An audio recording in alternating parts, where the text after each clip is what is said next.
Welcome everyone, this is Nathan Lindorf with The Rational Independent, and today we have a perfect example of taking Trump seriously, but not literally, versus taking him literally, but not seriously. There are many people frustrated with Joe Biden's policies. There are many people who wish Congress would push back on those policies and enact policies that seem to make a lot of sense to average everyday people. Things like having a secure border, north and south. Things like using our natural resources so we're not dependent on autocratic regimes across the world. Do you realize that by restricting American drilling and American pipelines, you are forcing the American market to consume oil that has been transported by truck and by boat? Those things leak. Those things have accidents. Those things explode. Those things cause problems. You know what helps with that? Drilling closer, or allowing pipelines. These are things that help. So a lot of people look at the government and say, why are you in our way? Stop it. Donald Trump, in response to the question of, will you abuse power? Will you be a dictator? Blah, blah, blah, said in his town hall, I will not be a dictator except on day one. I'm going to close the border. And we're going to drill. If you take him literally, he said, I will be a dictator on day one. If you take him seriously, he's saying, I'm going to take direct action through executive action on these two issues. Guess what? If he wants to actually close the border, he's going to need funds. Those funds come from Congress. If he's going to actually drill and authorize drilling, that's a long-term operation. That's going to require change in legislation. But you know what he can do? He can use executive privilege to issue executive orders that overturn President Biden's executive orders. That's legit. And both sides agree that's legit because that's what Biden did. Day one was sign a bunch of executive orders that overturned stuff Trump had done. This is something presidents do. This is a norm in the office. If you take him seriously, you see that. You see he got a laugh out of the audience. He's being persuasive. He's being charming to his audience. Doesn't have to be charming to you for his words to be reasonable. Take him seriously because there are many people who do, even if they don't take him literally by thinking he's going to be a dictator, admitted out of his own mouth. Now, with all that as context, we're going to jump right in. I have not read this article. See where it goes. All right, USA Today. Donald Trump says he will be a dictator only on day one. Then he'll focus on drilling. That is some sweet hair from that author, David Jackson. All right, USA Today. Published yesterday evening. Okay, so we have a video about January 6th for some reason. Donald Trump mocked questions about authoritarianism. Hang on, let's make this bigger. There we go. Be easier with my sweet face. All right.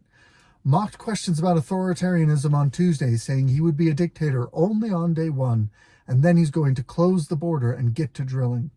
After that, I'm not a dictator, okay?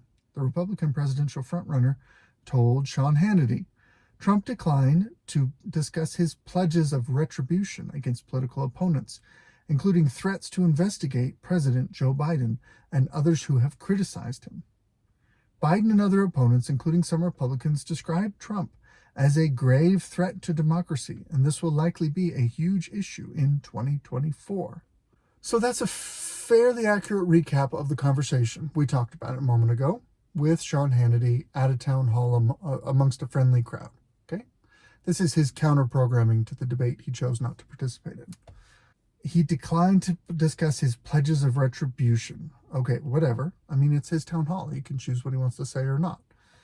And he'll be punished for his silence if people take him seriously. Okay, so the Biden-Harris campaign manager is quoted as saying, Donald Trump has been telling us exactly what he will do if he's reelected. And tonight he said he will be a dictator on day one. Americans should believe him. So that's taking him serious. That's taking him literally, not seriously. Okay, the former president described some of his opponents as vermin, a term used in 20th century dictators like Hitler and Mussolini. Hey, What's that rule about calling people Nazis to win arguments on the internet? Clearly, he's a Nazi because he used the magic word vermin that had also been used by other people. Actually, Nazis. If you want to be a little more substantive, do you know why Hitler used such language? He used such language because he was a germaphobe. And he knew that his people, the German people, value a very ordered society. And so he decided to try and cast the race of the Jews as vermin to encourage people to other this group of people, to encourage the German people to exclude and ostracize and other this whole group of people. That's not the same thing as saying these specific political actors are doing things that I think are gross. They're like vermin. Those are not the same thing. Moving on. If Trump wasn't running, I'm not sure I'd be running, Biden told supporters. Cannot let him win. Mark Esper, former defense secretary during the Trump administration. Okay. A re-elected Trump will be able to enact his policy of revenge that he's been talking about and retribution. And look, it's quite a dangerous time for our democracy if that were to happen. Okay, so someone who worked in the Trump administration doesn't like Donald Trump and is telling MSNBC that he's going to enact a plan of revenge. Okay, saying that you think people have wronged you is one thing. Criminal prosecutions don't have to be rooted in revenge. They can be valid all on their own and be against people you have a cause for revenge against. Those two things can both be true. That's allowed to happen.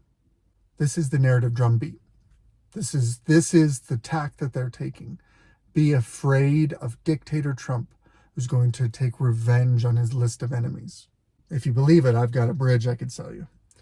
Hey, what do you know? Former Rep. Liz Cheney, who is in the midst of a book tour, told CBS News the nation is sleepwalking into dictatorship.